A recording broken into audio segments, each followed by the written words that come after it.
Every business, every organization, every country, from the smallest to the very largest, needs a leader.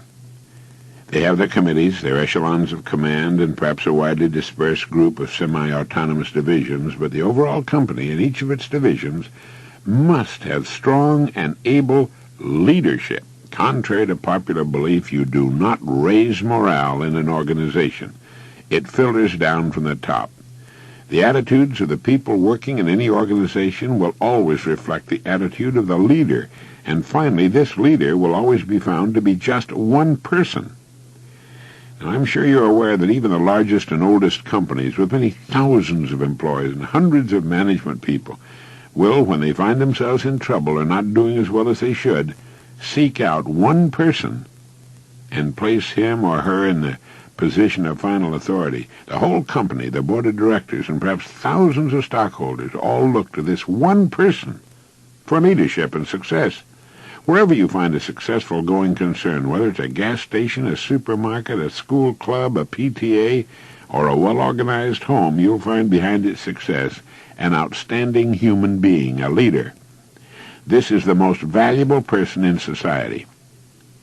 In industry, he or she makes the wheels turn, the entire economy work. This is the person who's been responsible for the growth of nations and their position in the world, the employer of millions, the dreamer, the planner, and a clock to him or her is something other people watch.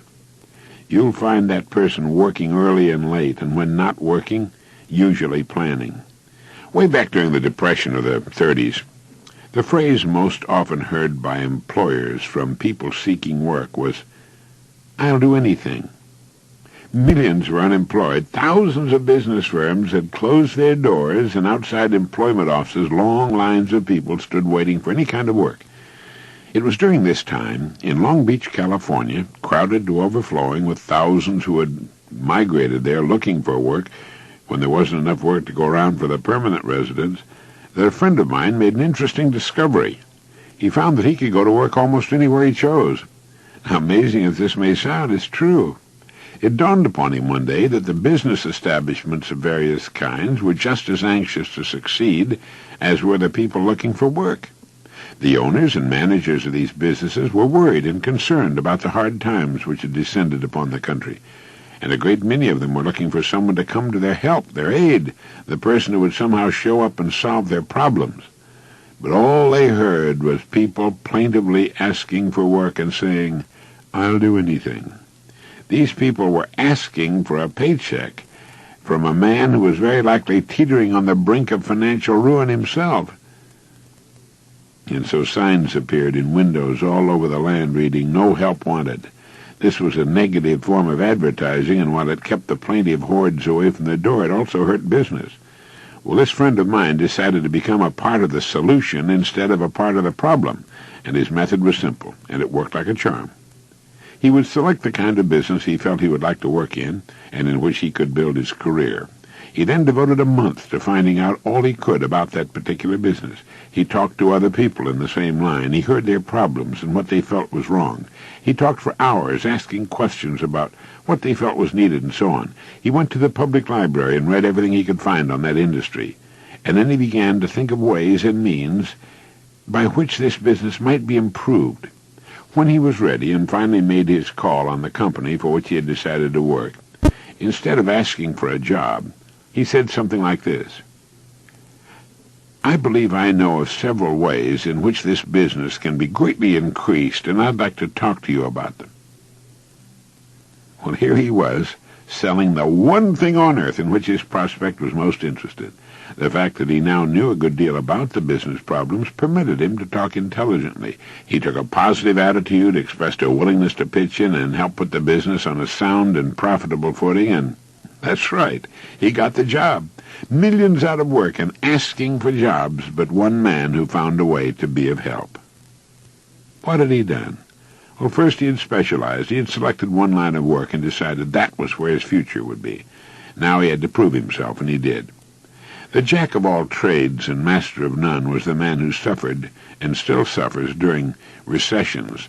People who know what they're doing and where they're going sail through those depression years just as a large ship sails through a storm. It wasn't as comfortable as it could have been, But at least the crossing was a success. At least they didn't founder, and thousands of businesses actually grew larger and prospered because of them. The best way for you to develop the security that lasts a lifetime is to become outstanding at one particular line of work. Look at it this way. Regardless of economic ups and downs, the industry of which that line of work is a part must continue to operate. It won't shut down completely.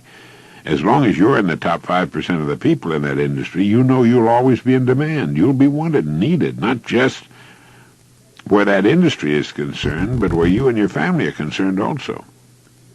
The man or woman who becomes truly outstanding at what he or she does has the world on a string. Here's the person of confidence and peace of mind. Here's the person who's quietly aware of his or her ability and intimate knowledge of his or her job in particular industry. Here's the homemaker or student who's at the top of the group. They've got it made, and they and everybody else know it. Ask yourself this question. Am I now such a person? Down deep inside, you know the answer. If you answered yes, well, you're among the most fortunate people and in one of the smallest and most elite groups on earth. If your answer was no, it can be turned into a yes in a surprisingly short time.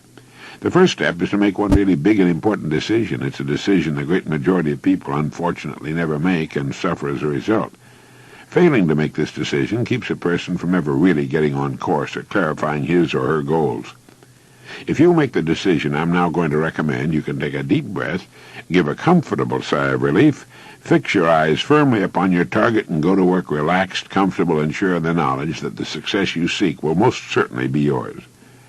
The great steel magnate, old Andrew Carnegie, when asked the formula for success, answered, "Put all of your eggs in one basket, then watch the basket." Let's be frankly realistic.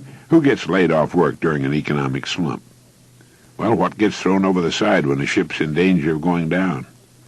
Everything not absolutely vital to the operation of the ship and the safety of the passengers. It's the same with a business or any other organization. With a corporation, its main purpose is to remain in business forever.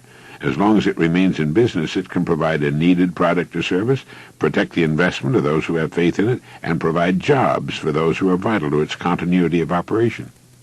It's the duty of management to protect the firm and the people who depend upon it, just as it's the captain's duty to do everything in his power to keep his ship sailing. All a person needs to do is make certain that he or she is a vital part of the business or organization. Those who insist on remaining spare gear must expect to be jettisoned when things get too rough for safety. Now, nobody, particularly the captain, likes to see cargo thrown over the side. But if it'll help save the ship, there's nothing else to do. And that's why people are laid off. It has nothing to do with management and labor relations or personalities. And in the long run, it's best for everyone, since once smooth sailing has again been reached, additional employment can again be made available. So each of us must decide whether we want to be a part of the cargo or a member of the crew. It's said that millions suffer today from a malady called panophobia. Panophobia, I understand, means fear of everything. It's an uneasy feeling, a feeling of insecurity that generally manifests itself as a sort of lump of fear that settles right behind the belt buckle, especially on Sunday evening and on Monday morning. There's nothing you can put your finger on. It's just apprehension, a feeling of foreboding. And this extremely unpleasant condition is said to result from the unspoken but realized fact that we're getting credit for more than we're actually doing. It's the perfectly natural and normal understanding deep within each of us that there's something basically wrong about getting praise or earning income that's not earned. If you're an employee being paid for something you're not doing as well as you possibly can. If we have panophobia, running does no good. It'll follow us on vacation and around the house and yard on weekends. It's inside us. And no matter how fast the jet we board or how exciting the television program we're watching, soon we're aware of it again. Now, there's a simple cure for this malady. It's to throw ourselves not out of a window, but into activity, into our work. It's the decision to be worth more than we're being paid. Only in this way can we grow. It's overbalancing the scales in the service we give, knowing that our rewards must follow as a natural result. Anyone who'll be honest with himself or herself realizes that he or she's been happiest and most satisfied after having successfully completed a difficult job. A leader is a person who can help and lead others. It's the conscientious mother who wants her children to grow up knowing the rules for success and happiness.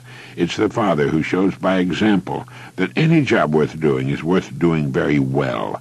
It's the student who studies to learn, not just to get a grade, who has a mind of her or his own and sets the pace for her or his fellow students. It's the farmer whose farm sets an example in his area, and the small businessman whose business continues to grow and prosper with the passing years.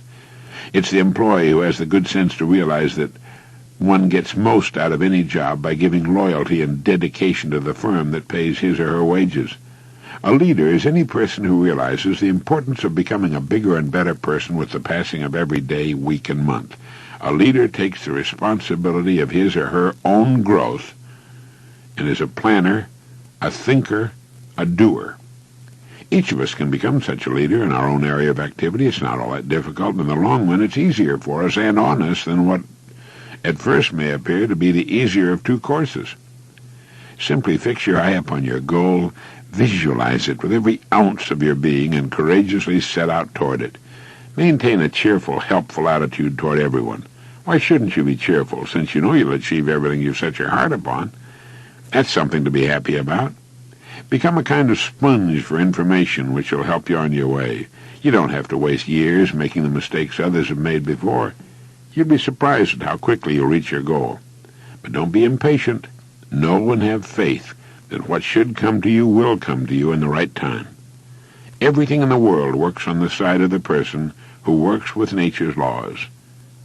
And above all, if you should forget everything else, remember that everything about you, everything you will ever have, know, or experience in any way, operates as a result of law that is true and unchanging, the law of the stars and of the balance of the universe. As Emerson wrote, "Let him learn a prudence of a higher strain. Let him learn that everything in nature, even dust and feathers, go by law and not by luck, and that what he sows, he reaps." Look about you now. Take stock of your present situation, because it's nothing more nor less than the result of your past sowing. Are you happy with it? Is it what you want? Then you know what you must sow today and tomorrow and the next day, and in the sowing, rest in the calm, serene, and cheerful certainty that having sown, you will then reap the rich results.